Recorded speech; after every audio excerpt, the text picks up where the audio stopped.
Through the crackle of static, the sound that reached him was not human. It was the ragged, desperate breathing of a caged animal. The thousands of miles separating Los Angeles and Seoul vanished, and a chilling dread crawled from the phone and latched onto Min-suk Park's ear.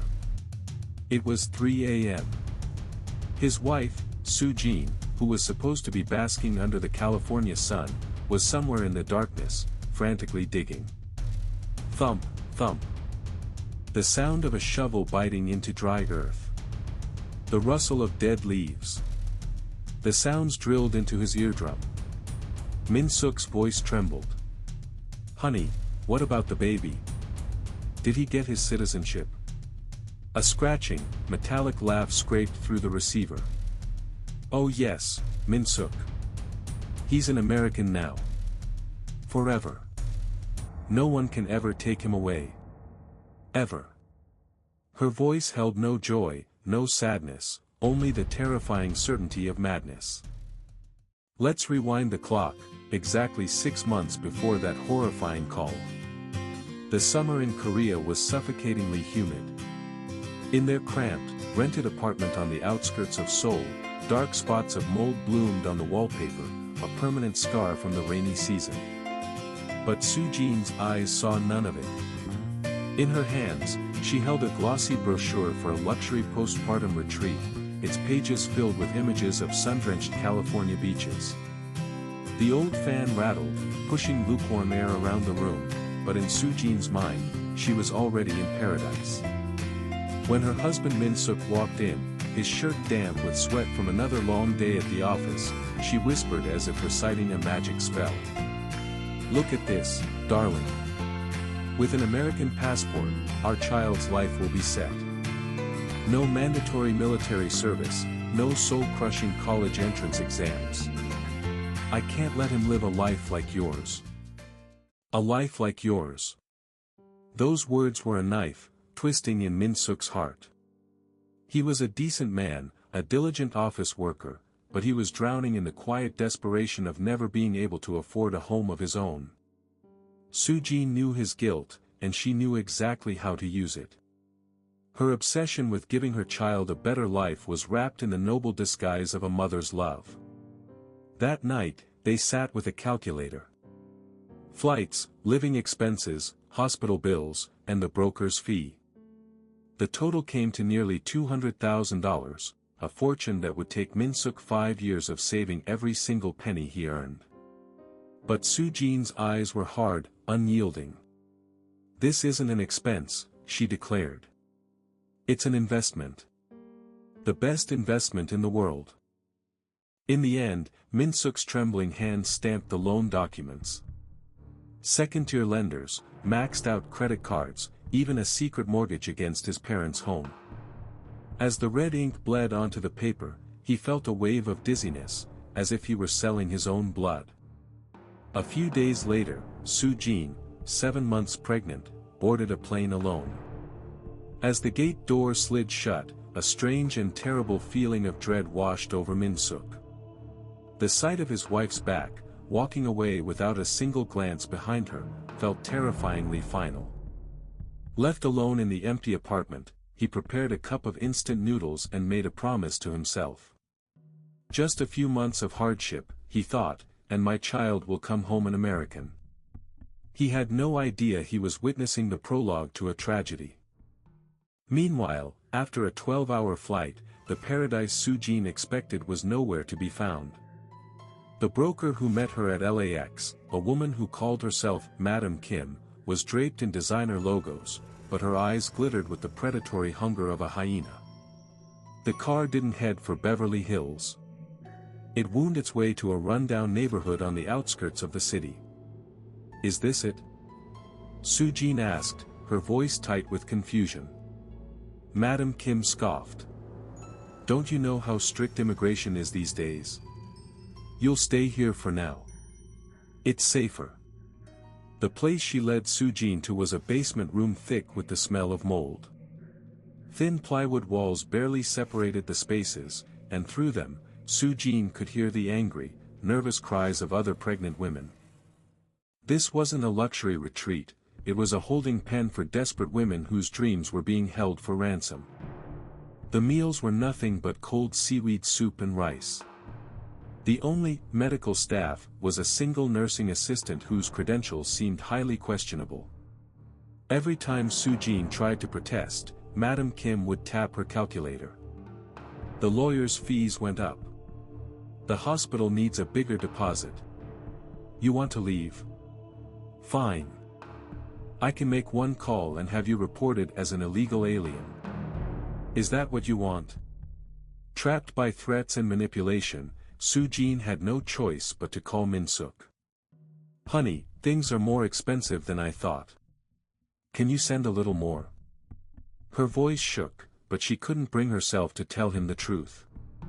To admit she had made a mistake would be to watch the entire fortress of her pride crumble to dust.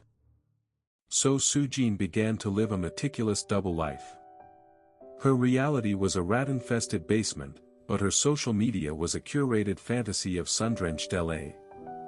She stole pictures from the internet, luxury hotels, designer baby clothes, and posted them as her own, with hashtags like #EllaLife, #AmericanMom, #Blessed.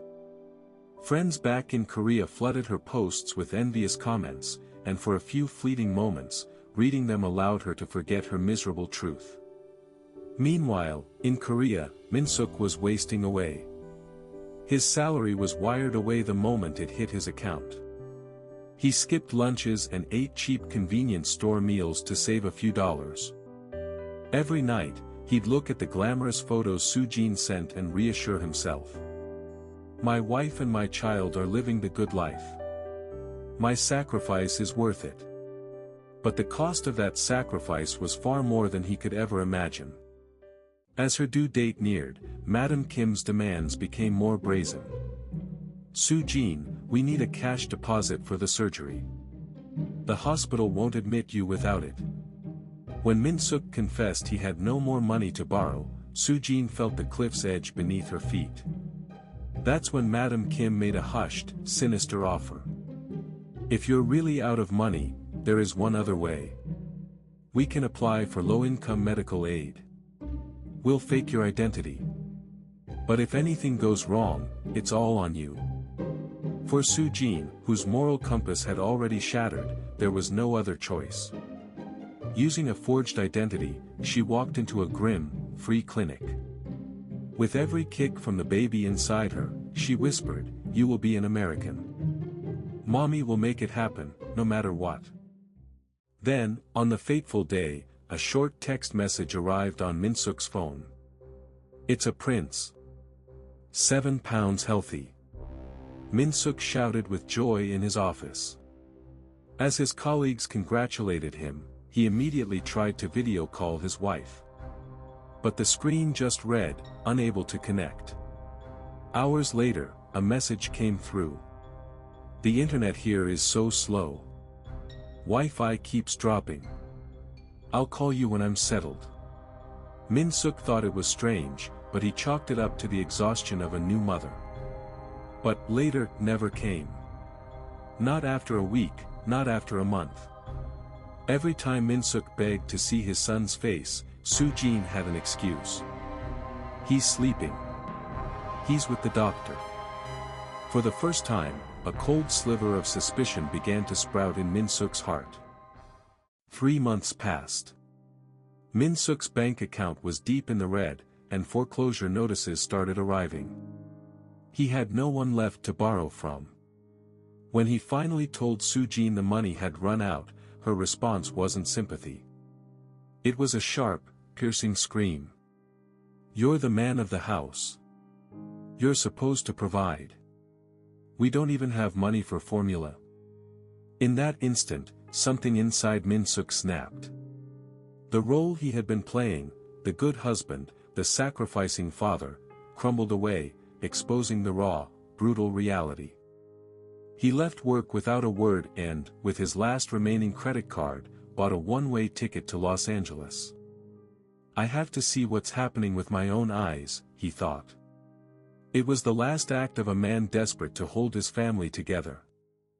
After landing at LAX, Min-suk went straight to the address Soo-jin had given him. The taxi driver glanced at it and raised an eyebrow. "You sure about this, pal? This is an industrial park." Min-suk's heart began to hammer against his ribs. The address led him to a single, abandoned warehouse in the middle of a dusty wasteland. There was no postpartum center. There were no houses. Min-suk collapsed to his knees and called Soo-jin, but all he heard was the cold, automated voice, "The customer you have called is unavailable." Madam Kim, Soo-jin, his baby, they had all vanished like a mirage.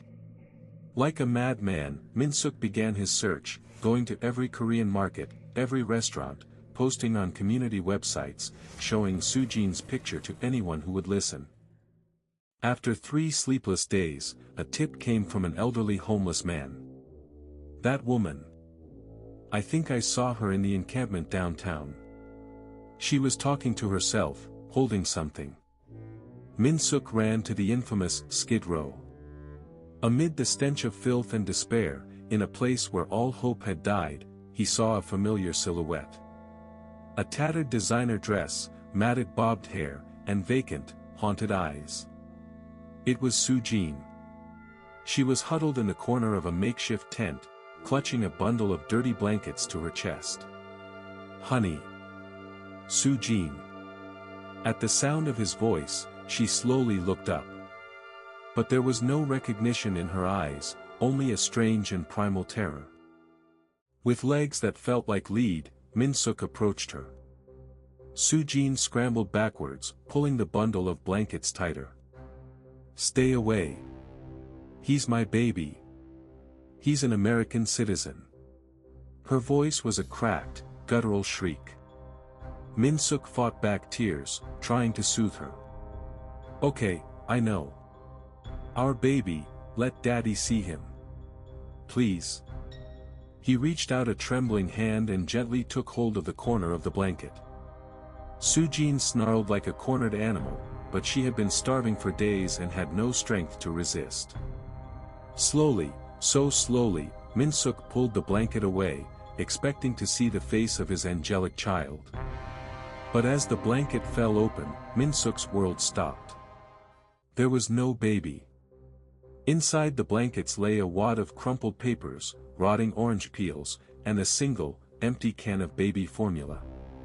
He smoothed out one of the papers. It was a U.S. passport application. The space for the child's name was blank, but under nationality, the word USA had been scrawled over and over in red ink, so violently it had torn through the paper. The strength left Min-suk's legs and he fell to the ground. "Soo-jin, the baby. Where is our son?"